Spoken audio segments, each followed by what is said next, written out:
Muy buenas tardes a todos quienes se conectan con nosotros esta tarde. Bienvenidos a un nuevo programa de Profesionales a tu alcance, transmisión realizada en conjunto entre el Hospital de Chaitén y Chaitén TV, donde abordaremos diferentes temas, tanto de salud, ¿cierto? Contamos con la participación de varios profesionales y este programa está disponible en nuestras redes sociales por nuestro fanpage @Hospital de Chaitén o a través de @Chaitén TV. Si bien el capítulo de hoy no es en vivo, ya, sino que fue grabado previamente, dejamos abierta la posibilidad de que dejen sus consultas en un correo electrónico que vamos a difundir durante el programa. Hoy tenemos un programa dedicado a una enfermedad que año a año se hace más conocida y lamentablemente más frecuente, ya que es la diabetes mellitus, ya que mañana, 14 de noviembre, se conmemora el Día Mundial de la Diabetes, efeméride que fue creada el año 91 más o menos, como un medio para aumentar la conciencia global sobre esta enfermedad, ¿ya? Es una oportunidad perfecta para dirigir la atención del público hacia cuáles son sus causas, sus síntomas, sus complicaciones y sobre todo su tratamiento, ¿ya? Para ello, tenemos hoy a nuestra invitada, la señorita Valeria Villanueva. Ella es la nutricionista del Hola, Hospital de Chaitén. Bienvenida, Valeria. hola, muchas gracias. Agradezco este espacio de poder compartir con la comunidad un tema tan importante como es el tema de la diabetes. Así que después lo vamos a ir desarrollando y los invitamos a que nos acompañen durante esta transmisión. Muchas gracias, Valeria. Y sí, como ya es costumbre, vamos a partir un poquito para introducir el tema con un videíto, ¿ya? En esta parte vamos a tener que compartir, ¿cierto? Mi pantalla. Ujú. Avísame, Valeria, cuando ya puedas ver el video. Ahora sí. Perfecto. Hay cosas que te pasan sin que te des cuenta. Hay enfermedades que caminan en silencio. La diabetes es una enfermedad que afecta al 9% de los menores de 45 años. Consiste en una dificultad del organismo para regular la cantidad de azúcar en sangre. Esto tiene consecuencias en nuestra calidad de vida. Si te cuidas, ayudas a reducir el 16% de los infartos de miocardio, 44% de los accidentes cerebrovasculares, 47% de la pérdida de visión. Para el 2025, se estima que habrá 300 millones de diabéticos en el mundo. No lo sigas ignorando. Si te cuidas, ayudas. 14 de noviembre, Día Mundial de la Diabetes. Ahí teníamos entonces una introducción de lo que va a ser la efeméride de mañana. Claro.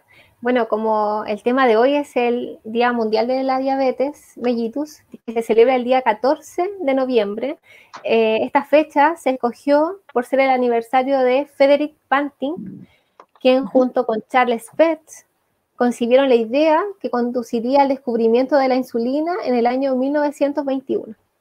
Y bueno, es una perfecta oportunidad para, en el día en que se celebra esta enfermedad, para realizar distintas formas, distintas maneras de difusión a la comunidad, a la población, que han sido organizadas por los distintos organismos de salud. Se realizan actividades como, por ejemplo, proyecciones acerca de diabetes, actividades deportivas, cicletadas, talleres. Bueno, en este año, producto de la pandemia, por la contingencia, se han privilegiado actividades de forma remota, como este Claro, programa que para se evitar un poquito transmite. la aglomeración, me Claro, imagino que para no se evitar junte la las gente. aglomeraciones, sobre todo en pacientes diabéticos que se encuentran en un grupo de riesgo, ¿ya? Ujú. Por el tema del COVID. Así que, Exactamente. Sí, pues recordemos que los grupos de riesgo para el COVID-19 tenemos por un lado, ¿cierto?, a los adultos mayores de 65 años, a los claro, enfermos crónicos, particularmente diabéticos, hipertensos y obesos, y bueno, ese es como el grupo en realidad de más riesgo y los enfermos respiratorios, por supuesto, ¿ya? claro. Así que, claro, pues por eso este año, bueno, nosotros año a año se han hecho, si mal no recuerdo, el año antepasado se había hecho una actividad de difusión, un taller para los diabéticos, pero este año por razones obvias no nos podemos juntar, así que por eso hicimos este programa. Oye, Claro. Valeria, antes de comenzar así como con preguntas dirigidas, quería dejar sí en la barra inferior un correo electrónico para ir recibiendo las dudas, ¿ya? Este correo va a ser Sí, valeria.villanuevap@gmail.com. ¿Está bien, cierto? Sí, está correcto, para que lo registren y si tienen alguna duda, consulta, se pueden comunicar conmigo para resolverla. Eso. Ahora, si bien está esta vía como remota para hacer las preguntas, les recuerdo también que Valeria está trabajando con nosotros en el hospital de Chaitén, por lo tanto le pueden pedir ahorita presencial si es que la consulta ya es más bien no de tanto duda del programa, sino que algo ya que le está pasando a nivel personal o alguna consulta de familia, etcétera, etcétera. ¿Ya? Y eso pueden pedirse ahorita a SOME. A SOME, claro. Si necesitan alguna consulta nutricional, eso la agendan en SOME directamente. Bien. El SOME, recordamos el teléfono de SOME, al final va igual, pero es el 652-770-922. Vamos entonces, primera pregunta, un poquito para introducir el tema. ¿Cuáles son como las causas y sobre todo los síntomas de la diabetes mellitus? Para que la gente un poquito sepa por qué me da y cómo me puedo dar cuenta de que me está dando diabetes. Claro. Bueno, primero comentar que la diabetes es una enfermedad crónica, ya que consiste en el aumento de la concentración de azúcar en sangre, ¿ya? Es una enfermedad crónica y que se produce porque hay una alteración en la insulina que produce nuestro páncreas, ¿ya? Y, bueno, las causas principalmente pueden ser por distintos tipos, ya que puede ser por un defecto en la alteración de la producción de la glucosa, la glucosa como el azúcar. El azúcar, claro, hay un defecto en este mecanismo de insulina, que es la hormona, y glucosa, ¿ya? Perfecto. Entonces, que es el azúcar que nosotros comemos en el fondo, todos los días. Claro. Y bueno, hay distintos tipos de diabetes. Está la diabetes tipo 1, que se genera principalmente por una alteración autoinmune, que se da principalmente en niños y jóvenes. Ya está la diabetes tipo 2, que es la más frecuente en adultos, y ahora con el tema de la obesidad también se ha visto desde muy temprana edad. Más frecuentemente la diabetes tipo 2. Claro, y se produce por una alteración en este mecanismo de insulina, ¿ya? Que la hormona que regula el tema de la concentración de azúcar en sangre. Ya. Y No, perdón, continúa, Alma.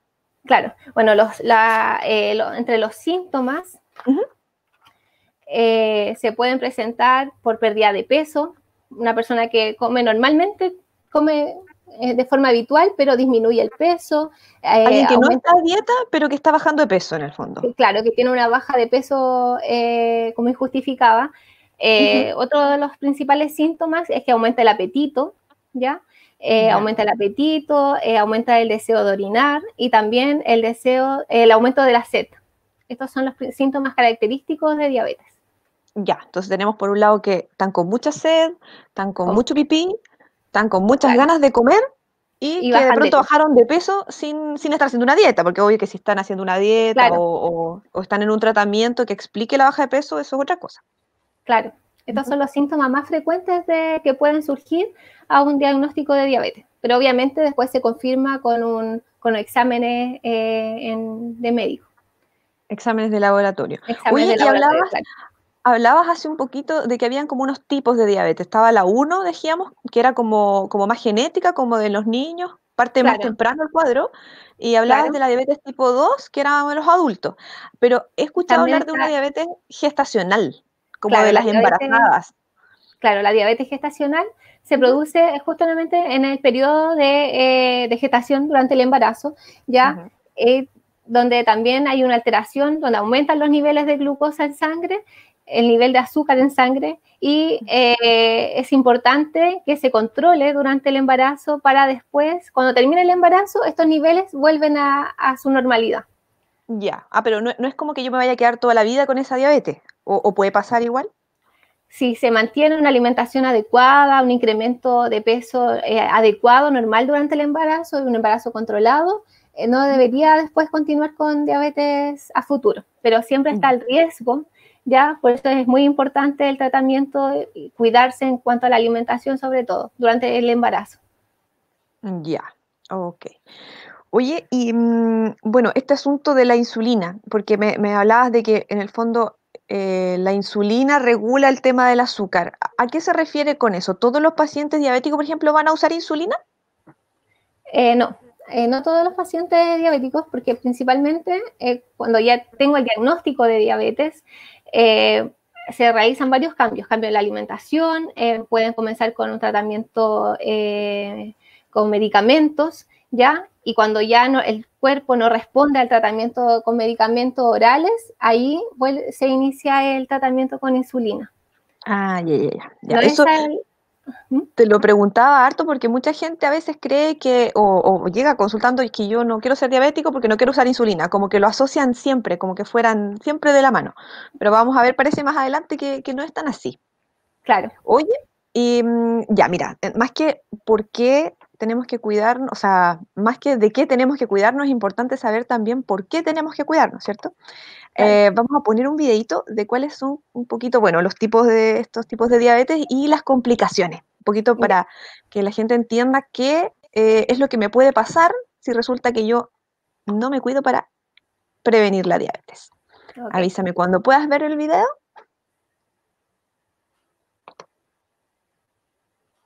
¿Se podrá ver? Ahora sí. Perfecto. Vamos. Tipos: agudas y crónicas.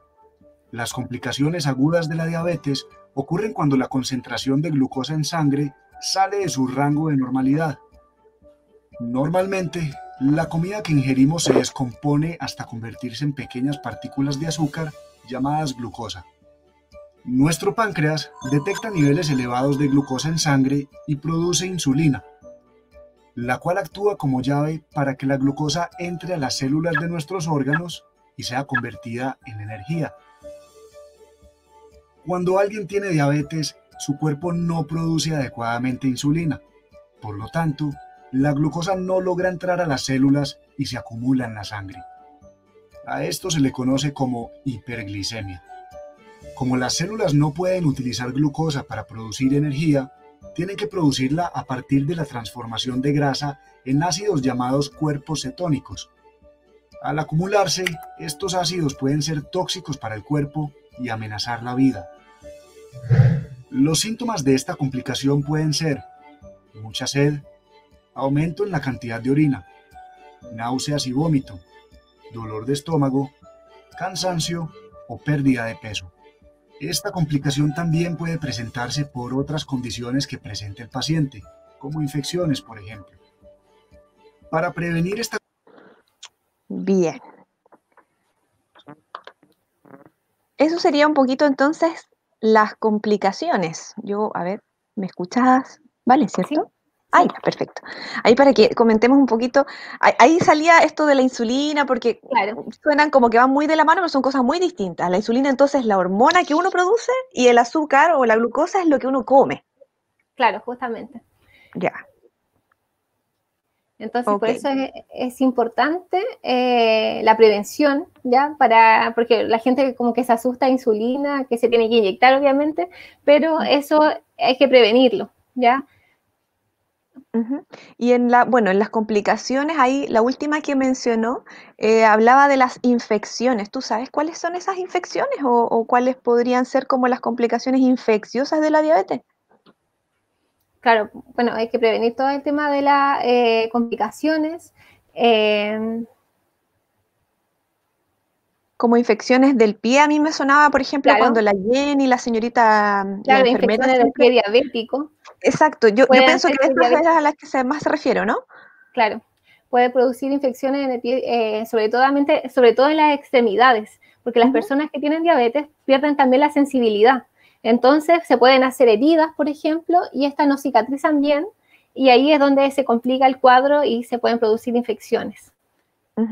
Y esa parte sí, yo la tengo bien clara. En el fondo, una vez que ya se produjo la infección, ahí sí tenemos que ponerle mucho ojo porque esas infecciones en los pies de los diabéticos, como no les va llegando buena sangre porque están todas sus arterias medias tapadas de azúcar, claro, porque esa infección se puede ir complicando, gangrenando hasta que se muere, literalmente, ¿cierto? Se necrosa el dedito y pueden empezar las amputaciones, que son finalmente la complicación, una de las complicaciones más graves que tiene, ¿cierto? La diabetes mellitus. Claro.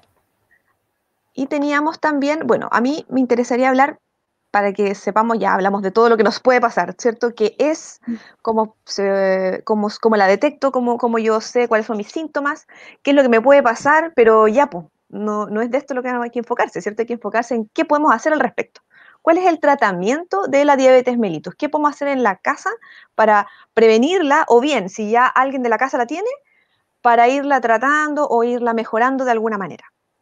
Claro, bueno, un pilar fundamental en el tratamiento de esta enfermedad es la alimentación, ¿ya? Se recomienda que un paciente diabético o no diabético siempre tiene que mantener una alimentación lo más saludable posible. ¿A qué se refiere esto?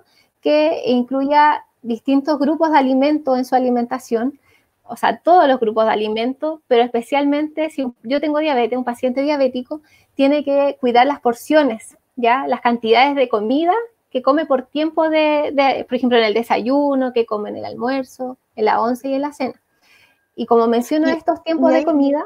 Perdón, ahí te interrumpo un poquito. Tú mencionas desayuno, almuerzo, once y cena, o sea, ¿hay que hacer todas esas comidas? Porque yo pregunto, porque de repente uno hace desayuno, almuerzo y con suerte hace una once cena, no más que eso. Es importante mantener un horario establecido, ordenados de alimentación. No saltarse, sobre todo si un paciente diabético, no saltarse ninguna comida. Comer siempre cada 3-4 horas, todos los días, es muy importante, mantener siempre ese hábito. Ya, o sea, en el fondo no significa que porque yo tengo diabetes tengo que comer menos veces al día, todo lo contrario. Claro, todo lo contrario, tiene que mantener siempre como una estructura de alimentación. Yo me levanto, tomo desayuno siempre, el almuerzo en un horario establecido, cada 3-4 horas que tenga una comida, ¿ya? Perfecto. Y es importante que, bueno, un paciente diabético puede comer de todos los grupos de alimentos, puede comer frutas, verduras. Lo que sí es importante, medir la cantidad que yo voy a comer por vez, ¿ya? Sí, porque yo he escuchado algunas frutas que dicen que no deberían comer porque son muy dulces o tienen mucho azúcar. Por ejemplo, no sé si las uvas, creo que alguna vez escuché que no se podían como comer en tanta cantidad. Entonces, ¿qué frutas o cosas tienes que evitar o comer menos? Bueno, en cuanto a las frutas, puede comer de todas las frutas. Lo importante es que sea las cantidades adecuadas, como mencionaba. Por ejemplo, si voy a comer fruta, que sea una unidad, por ejemplo, una unidad de manzana, de pera. El tamaño, por ejemplo, si es un plátano gigante, tiene que ser la mitad de un plátano. En el caso de las cerezas, las uvas, medirlas en taza o por unidades. Por ejemplo, contar 15 unidades y comerlas. No comer de un 15 unidades. Esa es la porción, o esa es una porción. ¿O no? Entonces, se recomienda no comer el racimo de uvas. Claro, okay, uno a veces tiene la costumbre como de comer, sacar, por ejemplo, de un plato y comiendo de a poco. Pero en paciente diabético tiene que medir esa cantidad, idealmente porcionarla en una taza y no comer libremente, sino que las cantidades es muy importante.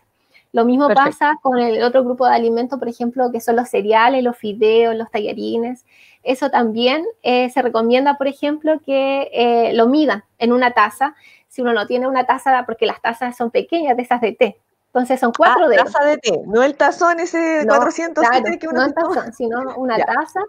Y una taza pequeña, si tiene una taza grande, son 4 dedos. Entonces esa es una porción, por ejemplo, de arroz, de tallarines. En el caso de las papas, también es por unidad. Idealmente el paciente debería comer 1 o 2 papas por porción, que son papas pequeñas. Pero me imagino que eso, una papita. Del tamaño de un huevo. Papas, claro, son papas pequeñas, del tamaño de un huevo. Entonces, no es que, por ejemplo, un paciente que tiene diabetes puede comer de todo, pero en las cantidades reducidas. No es que...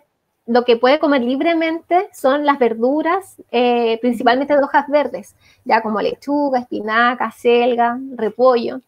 Y lo que hay que porcionar, que son el tema de los cereales, el tema de, por ejemplo, el choclo, en el caso de verduras de colores, por ejemplo, la zanahoria, la beterraga, eso también hay que medirlo en taza. Uy, respecto a la zanahoria y la beterraga, yo escuché por ahí que como que comer la zanahoria cruda, rallada, por ejemplo, como ensalada, era más saludable que comerla cocida, como en una ensalada rusa. ¿Eso tiene algún asidero científico o era como un...? O sea, se recomienda que puede ser, idealmente las verduras si pueden ser crudas, perfecto. Pero también pueden ser cocidas, agregadas a guisos, no cambia el tema. Hay que ver obviamente el tema de la cocción, porque si una verdura, por ejemplo, está mucho tiempo en cocción, obviamente va a disminuir la cantidad de nutrientes. Entonces, si se puede comer en su estado natural, sería mucho mejor. Mejor al natural, ya. Claro. Hoy más fresquito Entonces, también, ahora que van a empezar los días lindos, esperamos todos. claro, entonces es muy importante las cantidades que coma por tiempo de comida, por eso si un paciente diabético debería asistir a sus controles nutricionales para indicar las cantidades adecuadas de acuerdo al sexo, de acuerdo a la actividad física, de acuerdo al estado nutricional. Entonces, un nutricionista debería indicar, por ejemplo, que un profesional de salud, indicar las cantidades correspondientes que necesita cada persona, porque cada uno tiene, estas son como recomendaciones generales. Pero claro, pero debe haber un tratamiento como a la medida de cada específico. paciente, dependiendo de, claro, de qué, Claro. su contextura, a lo mejor igual su peso, porque hay Claro. diabéticos, hay que hacer esa acepción. Hay gente que es diabética y que no necesariamente tiene sobrepeso u obesidad. Claro. Sino que su insulina nomás que es más, dijéramos coloquialmente, más flojita, o producen menos, ¿cierto? Y que también son diabéticos y que resulta que no tiene nada que ver con su peso, pero sí con el tipo de alimentación. Claro. Y bueno, junto con mantener horarios ordenados de comida, también se pueden hacer distintos cambios. Por ejemplo, evitar el azúcar, reemplazar el azúcar común por endulzante. ¿Ya? Hay muchos diabéticos las gotitas, eso, los sacarinas. Claro, endulzantes como sucralosa, stevia, que hay distintas preparaciones. Ahora se pueden hacer también otras preparaciones a las personas que les gusta, por ejemplo, en una ocasión puntual comer un queque, por ejemplo, se puede utilizar un endulzante especialmente para diabéticos. ¿Ya? Que eso sería como en ocasiones puntuales, también se puede utilizar, ¿ya? Sobre todo acá, que se toma tomate. Las personas toman generalmente a veces mate con azúcar, entonces ahí se puede hacer ese cambio con un endulzante, ocupar algún endulzante como stevia, sucralosa. ¿Y esa stevia, esa sucralosa no sube la glicemia, no te da diabetes? Claro. O sea, más o menos me reemplaza el sabor sin darme las consecuencias. Claro, es un producto que no tiene aporte nutricional, así que está recomendado en pacientes diabéticos. ¿Ya? Como para engañar al cerebro. Como para engañar y tener ese mismo sabor, el dulzor. También se recomienda evitar el consumo de grasas, de frituras, evitar el consumo de sal, que sea en forma moderada, ¿ya? Y mantener un peso corporal adecuado también. Eso también es importante en el tratamiento de la actividad, o sea, de la diabetes, y por eso también se recomienda realizar actividad física, que tiene muchos beneficios. Ahora que hay días bonitos, bueno, estos días ha llovido mucho, pero ya se viene el tiempo mejor, entonces incentivar a las personas a que puedan realizar caminatas, salida al aire libre, ya ir a espacios abiertos, por ejemplo, la costanera, que se mantengan en movimiento. Y bueno, hablamos del tratamiento más bien nutricional, ¿cierto? De hábitos. A todo esto yo quiero hacer un paréntesis porque hay muchas personas que de pronto aún no son diabéticas o diabéticos, pero que de pronto están en esta etapa previa, ¿ya? Y llamamos etapa previa, coloquialmente la prediabetes, que en realidad no debiera decirse así, ¿cierto? Pero este estado anterior a la diabetes, que todavía mis exámenes están malos como que no salen, pero están empezando a alterarse. Ahí en ese periodo, ¿es más importante la alimentación o los medicamentos? Bueno, van de la mano. Idealmente, es parte de la prevención mantener una alimentación saludable. O sea, en el fondo los hábitos van a ser más fundamentales. Y cuando ya, por ejemplo, ya estamos diabéticos, ya nada que hacer. Una glicemia, le tomaron el azúcar. Todo esto. Los valores, eso es importante. La gente le van a tomar, ¿cierto? Cuando crea que tiene diabetes o se quiere hacer un chequeo para descartar diabetes, le van a tomar exámenes. Y su examen de sangre en ayunas, alguien que no ha comido nada desde las 9 de la noche hasta el otro día que se tomó el examen. ¿Cuánto debiera tener una persona normalmente que no es diabético? Claro, debería tener menor a 100. Menor a 100, ya. Claro, ¿Y para hablar de un diabético? Se confirma el examen venoso y si está alterado, mayor a 126. Mayor a 126. Y ese entiendo que si sale alterado una vez, igual hay que repetirlo. Hay que repetirlo, claro. Se confirma con el segundo examen en un día distinto, en 8 horas de ayuno. Si sale nuevamente alterado mayor a 126, ya se confirma el diagnóstico de diabetes. O también puede ser otra forma de diagnosticar la diabetes es que se tome la glicemia en cualquier momento del día, glicemia venosa, no cuando uno se pincha el dedito, sino la glicemia venosa, y si sale sobre 200 en cualquier momento del día, también se puede diagnosticar como un criterio para diagnóstico de diabetes. Pero, por ejemplo, si una persona se comió un asado de cordero con 3 papas y se toma el azúcar y le salen 220, ¿no puede ser solamente porque comió mucho?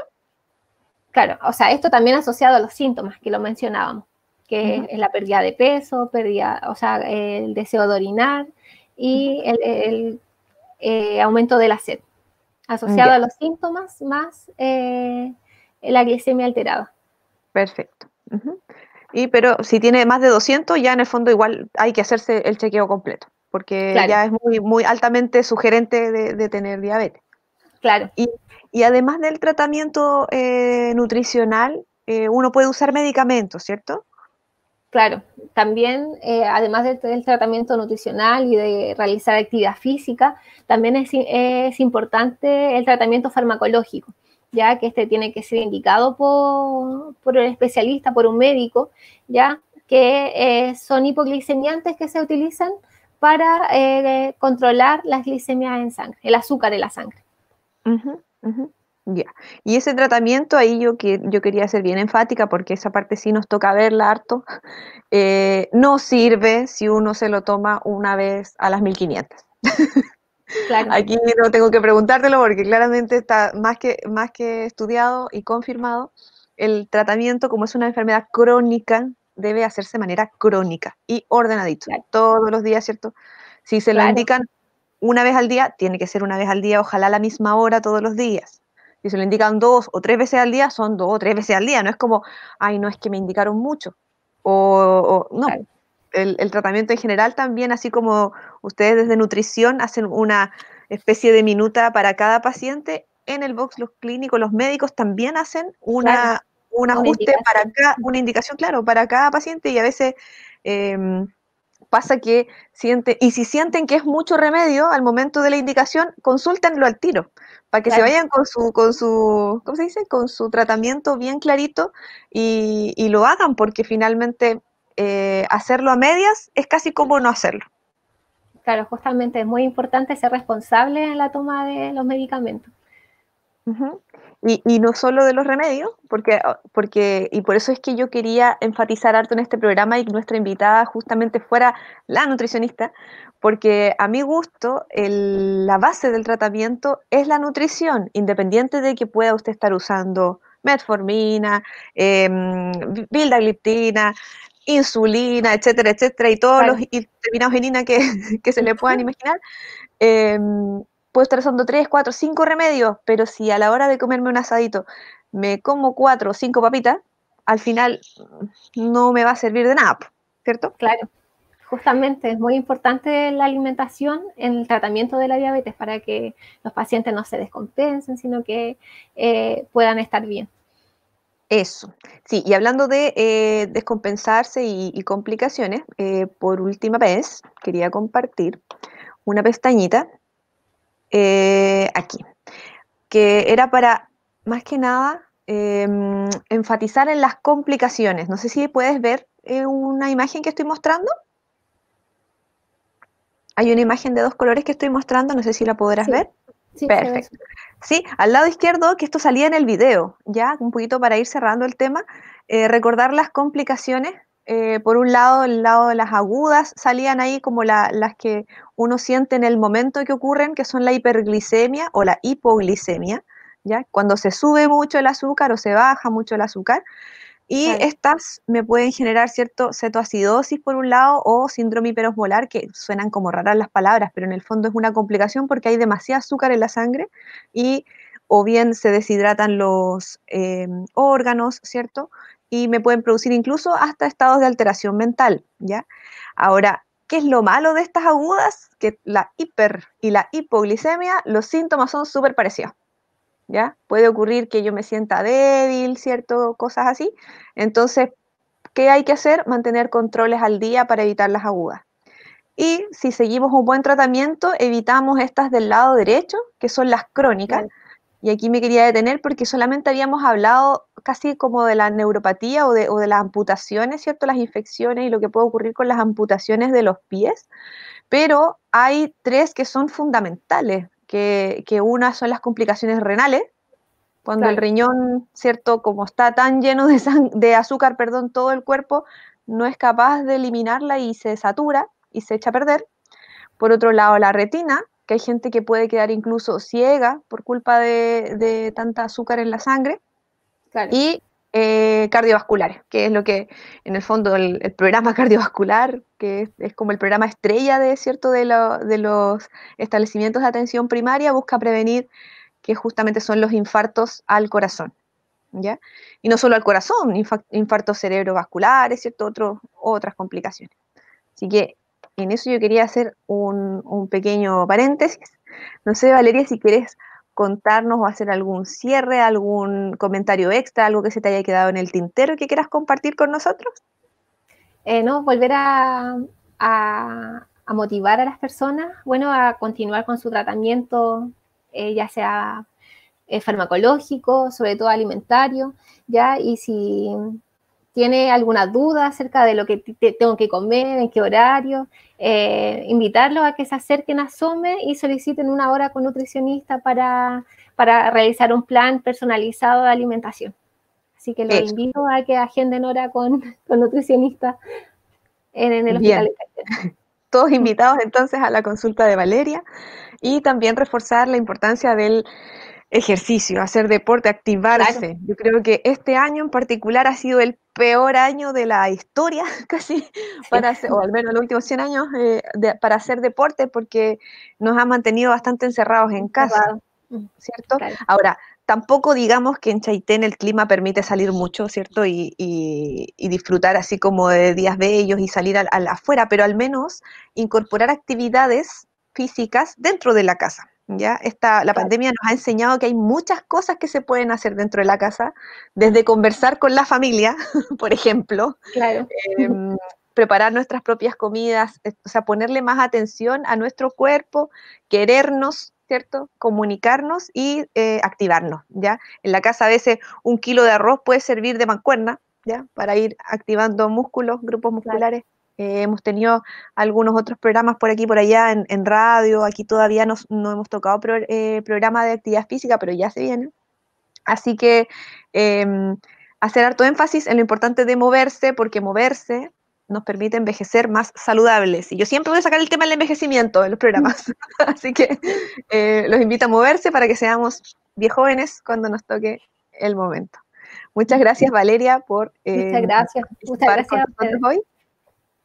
Eso. Y quisiera hacer algunas recomendaciones, o sea, no más que recomendaciones, recordar algunos números, ¿cierto?, del hospital o fonos de salud que nos pueden ayudar cuando tengamos alguna duda, como el Fono Salud Responde, ¿ya? Este es un número que es nacional, ¿ya? El 600-360-7777 es un número de dudas, consultas o preguntas de todo tipo en relación a salud. Por ejemplo, tengo un niño, está con fiebre, me acuerdo que le podía dar paracetamol, no recuerdo la dosis. Puedo llamar al Fono Salud Responde y sabiendo el peso del niño me pueden orientar. Tengo una licencia médica, no me la pudieron tramitar, no sé cómo hacerlo, me ayudan con Compin, ¿ya? Entonces, es un fono muy útil, ¿ya? Y cuando, por supuesto, Fono Salud Responde, que es nacional, no pesque mucho o no me logre resolver mi duda, podemos llamar también a los teléfonos del hospital, ¿ya? Hospital de Chaitén tiene los teléfonos de SOME, el 652-770-922, o incluso tenemos también habilitado por la contingencia un celular, el más 569 20 69 02 48. Ahí están las gráficas del hospital. Esos dos teléfonos atienden, eso sí, en horario de 8 a 5. Bien, el teléfono de urgencias que se me quedó en el tintero es muy parecido a este de SOME, pero en vez de terminar en 922, termina en 924. ¿Ya? Ese es el único cambio aquí. El 652-770-924 es el número de urgencia y ese sí funciona 24/7 para consultas de urgencia, pedir la ambulancia, etcétera, etcétera. ¿Ya? Quiero agradecer nuevamente el espacio de Chaitén TV, Les recuerdo que independiente de que todas las medidas de prevención COVID están en retroceso, en el sentido de que vamos progresando en las medidas de confinamiento, debemos recordar que esto de la pandemia no se ha acabado y no se va a acabar en el próximo año y medio por lo menos, así que tenemos que mantener el cuidado de el aseo de superficies, el lavado frecuente de manos, idealmente el uso de mascarillas en los lugares públicos, ¿ya? Hasta la espera de que en algún momento, ¿cierto?, encuentren una vacuna y podamos tener la inmunidad que corresponde para enfrentar esta enfermedad, ya que como es nueva, preferible no tenerla a enfrentarla y no saber en qué grupo voy a estar, grupo de los graves, de los moderados o de los asintomáticos, ¿ya? Así que los invito a todos a seguir tomando prevenciones, idealmente quedarse en casa, hacer ejercicio en casa, y conectarse, por supuesto, con nosotros. Cada 2 semanas vamos a ir publicando nuevos programas. Próximo capítulo va a ser el Día Internacional de la Infancia con nuestra fonoaudióloga Belén. Así que los esperamos, agradecemos su colaboración, su audiencia. Nos vemos en el próximo capítulo. Chao, chao.